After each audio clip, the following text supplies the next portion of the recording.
आप लोगों में से शायद बहुत कम लोगों ने डनिंग क्रूगर इफेक्ट के बारे में सुना होगा। यह एक सांकेतिक समझ है जिसमें कम जानकार या फिर अकुशल व्यक्ति अपनी क्षमताओं का अधिक मूल्यांकन करते हैं।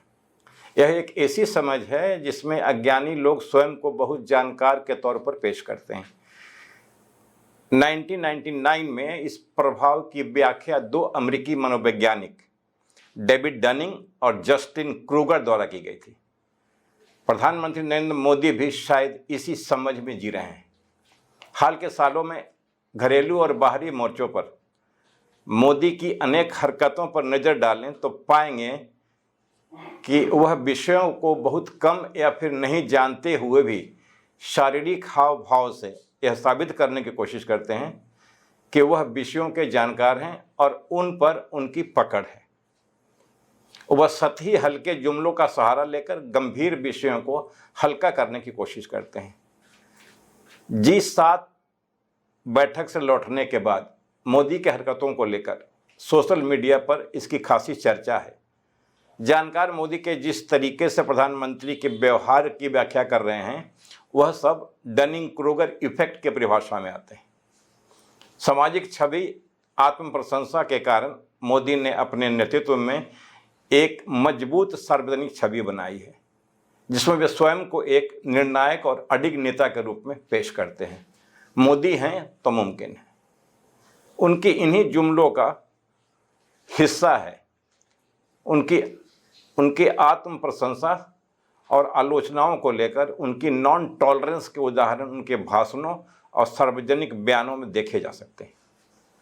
अभी लोकसभा चुनाव के दौरान एक दरबारी एंकर के साथ बातचीत करते हुए उन्होंने कहा था कि उन्हें विश्वास है कि वे नॉन बायोलॉजिकल हैं, वो ईश्वर की संतान हैं। इस तरह की फूहड़ बयान उनके आत्मविश्वास को दर्शाते हैं।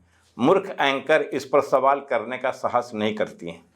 दरअसल मोदी सरकार ने कई बार ऐसे निर्णय लिए हैं जिनमें विशेषज्ञों की सलाह की अनदेखी की गई। नोटबंदी, जीएसटी जैसे बड़े फैसलों का देश की इकोनॉमी पर विपरीत असर पड़े। इन फैसलों के पीछे मोदी का आत्मविश्वास और अपनी समझ पर अधिक भरोसा था। यह अचानक उनका लिया गया खुद का फैसला था। मोदी सरकार पर मीडिया और विरोध की आवाज़ को दबाने के आरोप लगे हैं। स्वतंत्र मीडिया अपने खिलाफ विचारों का सहन नहीं करना उनके नेतृत्व की एक खासियत बन गई। यह भी डनिंग क्रूगर इफेक्ट का संकेत हो सकता है, जहां व्यक्ति अपनी गलतियों को स्वीकार करने के बजाय विरोध की आवाज़ को दबाने की ऊंची हरकतें करता है। वह किसी अनहोनी को लेकर डरा होता है। कुछ ऐसे संकेत हैं जो इस मनोवैज्ञानिक समझ की ओर इशारा करते हैं। वीरान टनल पर हाथ हिलाकर अभिनंदन करना, फाइटर जेट पर बैठकर बादलों की तरफ हाथ हिलाना, कोहरे आकाश में विमानों को रडार गुम हो जाना, परीक्षार्थी बच्चों के बीच शिक्षा की सीख देना, अलजबरा थ्योरी में A+B का थ्योरी का हवाला देकर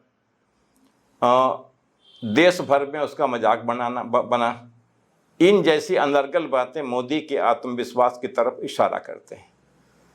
भरोसे के साथ गलत अंग्रेजी बोलना, अंग्रेजी नहीं समझने पर ठहाके लगाना, चश्मा पहनकर समुद्र में नहाना, 80 के दशक में डिजिटल कैमरे की खासियत बताना, 200 साल 300 साल पहले गुजर चुके ऋषि मुनियों के बीच आपस में जीवन चर्चा की कहानियां सुनाना, और G7 के दौरान विदेश दौरे पर यह कहना कि उन्होंने प्रेसिडेंट ट्रंप का न्योता सिर्फ इसलिए ठुकरा दिया क्योंकि भगवान जगन्नाथ का उन्हें दर्शन करना था। ये कुछ ऐसे उदाहरण हैं जब मोदी आत्मविश्वास के साथ झूठ बोलते हुए पेश आते हैं।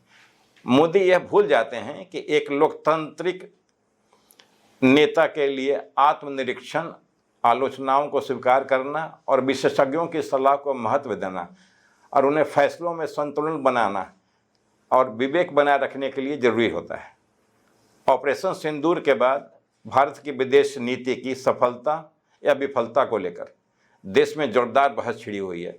इस सैन्य कार्रवाई के माध्यम से भारत ने पाकिस्तान के आतंकवादी ठिकानों पर सटीक हमले किए, लेकिन अंतर्राष्ट्रीय स्तर पर समर्थन की जो उम्मीद की जा रही थी वो उन्हें नहीं मिली। जानकार इसे विदेश नीति की विफलता मानते हैं। भारत की डिप्लोमेसी पर सवाल इसलिए भी उठ रहे हैं क्योंकि किसी भी देश ने पाकिस्तान को आतंकवादी देश घोषित नहीं किया। यह सरकार की विदेश नीति की विफलता का खुलासा करता है। इसका असर यह हुआ कि विश्व समुदाय में भारत की स्थिति कमजोर हुई। इसका एक मुख्य कारण यह भी है कि पिछले 11 साल से उन्होंने अपनी व्यक्तिगत छवि निर्माण को ही विदेश नीति में बदल दिया, जिसका दुष्परिणाम आपके सामने है। मनोविज्ञान कहते हैं कि अयोग्य व्यक्ति अक्सर अपनी कमियां छिपाने के लिए कई तरह की रणनीतियां अपनाते हैं, खासकर तब जब वे खुद से अधिक बुद्धिमान व्यक्तियों के संपर्क में होते हैं। यह रणनीतियां बनावटी आत्मविश्वास का दिखावा करने, बात को घुमाने जैसी हो सकती है। वे मुख्य विषय से ध्यान हटाने के लिए गैर बेतुकी बातों पर जोर देकर ठहाके लगाकर गंभीर विषयों पर अपनी टिप्पणी से बचने की कोशिश करता है। ये सारी बातें प्रधानमंत्री मोदी पर फिट बैठती हैं। दरअसल अकुशल व्यक्ति अक्सर अपनी योग्यता या ज्ञान के बिना ही खुद को बहुत महत्वपूर्ण और विशेषज्ञ दिखाने की कोशिश करते हैं। वे बातचीत में दूसरों की बात काट कर ज़्यादा बोल सकता है या चर्चा पर हावी होने की कोशिश करता है ताकि विद्वानों की महफिल में वह जानकार दिखे। मोदी यही सब करते हुए दिखते हैं।